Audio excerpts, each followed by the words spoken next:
நடந்து வந்த பாதையிலே நாலு வழியும் பார்த்து வந்தேன். நல்லது கெட்டது புரியவில்லை, நல்லவரெல்லாம் வாழ்வதில்லை.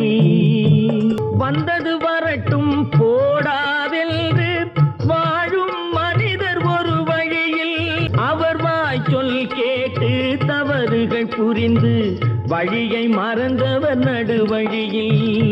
வழியில் துணையாய் வருபவரெல்லாம் வாழ்க்கை துணையாய்